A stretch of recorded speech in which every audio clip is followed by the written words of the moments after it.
بسم اللہ الرحمن الرحیم۔ السلام علیکم۔ عقیقے کے متعلق سیدنا سمرہ بن جندب رضی اللہ عنہ بیان فرماتے ہیں کہ ہمارے پیارے نبی صلی اللہ علیہ وسلم کا فرمان ہے کہ کل غلام رہینۃ بعقیقتہ، ہر پیدا ہونے والا بچہ اپنے عقیقے کے بدلے میں گروی ہوتا ہے، عقیقہ کر کے اس کو گروی سے نکال لینا چاہیے۔ تو عقیقہ کیا ہے؟ عقیقہ سنت عمل ہے۔ سنن ابی داؤد کی یہ روایت ہے جو میں نے پڑھی ہے۔ تو عقیقہ یہ ہے کہ پیدا ہونے والا اگر بچہ ہے تو اس کی طرف سے 2 جانور ذبح کرنے ہوتے ہیں، صدقہ کرنے ہوتے ہیں، ذبح کر کے ان کا گوشت تقسیم کر دینا چاہیے غریبوں میں، یہ عقیقہ ہوتا ہے۔ اور اگر بچی ہے تو اس کا عقیقہ ہوتا ہے ایک چھوٹا جانور اللہ کی رضا کے لیے قربان کریں اور اس کا گوشت جو ہے وہ غریبوں میں تقسیم کر دیں، وہ صدقہ ہے، اس کو عقیقہ کہتے ہیں۔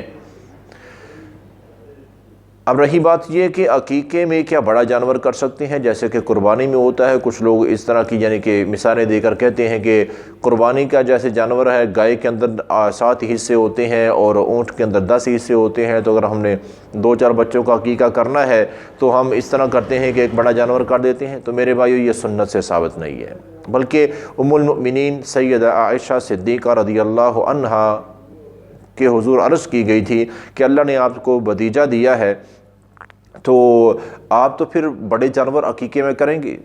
انہوں نے کہا کیوں؟ تو کہا کہ آپ کے پاس وہ اللہ کا دیا وہ بڑا مال ہے۔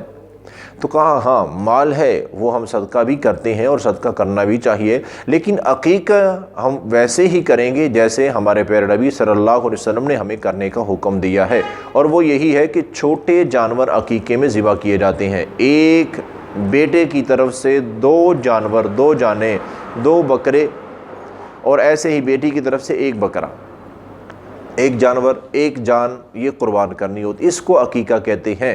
تو قربانی میرے بھائیو الگ چیز ہے، عقیقہ الگ چیز ہے، ان کا آپس میں کوئی کسی قسم کا تعلق نہیں ہے کہ وہ جو حصے ہوتے ہیں وہ یہاں ہوتے ہیں، ایسی کوئی بھی بات نہیں ہے۔ تو بہرحال عقیقے کے متعلق نبی کائنات صلی اللہ علیہ وسلم کا دوسرا فرمان سنیے کہ آپ نے فرمایا کہ عقیقہ جو ہے تذبح عنہ یوم السابع، فرمایا کہ بچے کی طرف سے جو عقیقہ تم کر رہے ہو، بیٹی کا یا بیٹے کا، 7ویں دن عقیقہ کر دینا چاہیے۔ بچے کی جب عمر 7ویں دن کی ہے، پیدا ہوئے 7 دن ہو گئے ہیں، تو 7ویں دن آپ نے فرمایا کہ عقیقہ کر دیا کرو، یہ سنت عمل ہے۔ اور 7ویں دن آپ نے کہا 3 کام کرنے ہیں۔ پہلا کام تو یہ ہے کہ عقیقے کے جانور ذبح کر دو، اور دوسرا کام یہ ہے کہ فرمایا بچے کا نام فائنل ہو جانا چاہیے 7ویں دن۔ ہمارے یہاں تو یہ ہوتا ہے کہ سال 2 سال تک ایسے بچے کو کس نام سے پکارا ہے، کوئی کس نام سے پکارا ہے، ابھی اس کا فائنل نام ہی کوئی نہیں ہے۔ تو یہ غلط بات ہے۔ ہم مسلمان ہیں، ہمیں اپنے نبی کی اطاعت کرنی چاہیے، اور آپ کا حکم کیا ہے کہ 7ویں دن بچے کا عقیقہ اور اس کا نام، اور تیسرا کام کہ اس کے سر کے بال منڈوا دیے جائیں۔ یہ 3 کام 7ویں دن بچہ ہو یا بچی، اس کی پیدائش کے 7ویں دن مکمل کر دینے چاہیے، یہ سنت عمل ہے۔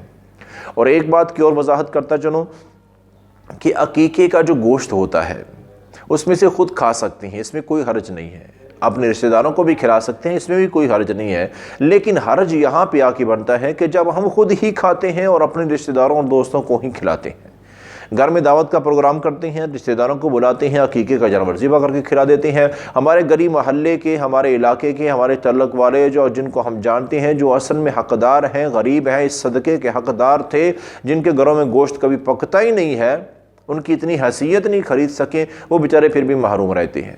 تو یہ غلط بات ہے۔ یہ عقیقہ صحیح معنوں میں عقیقہ ہے ہی نہیں، جس میں غریبوں کو شامل ہی نہیں کیا گیا۔ صدقہ غریب کے لیے ہوتا ہے نا، تو غریبوں تک ان کا حق پہلے پہنچائیں، اس کے بعد آپ اس میں سے کچھ کھا سکتے ہیں، اپنوں کو کچھ کھلا سکتے ہیں، لیکن اصل حق یہ عقیقہ صدقہ ہے، غریب کا ہے، غریب تک پہنچانا چاہیے۔ تو اللہ سے دعا ہے اللہ تعالی ہمیں ان مسائل کو سمجھ کر اپنے پیارے نبی کی مکمل اطاعت کرنے کی توفیق عطا فرمائے۔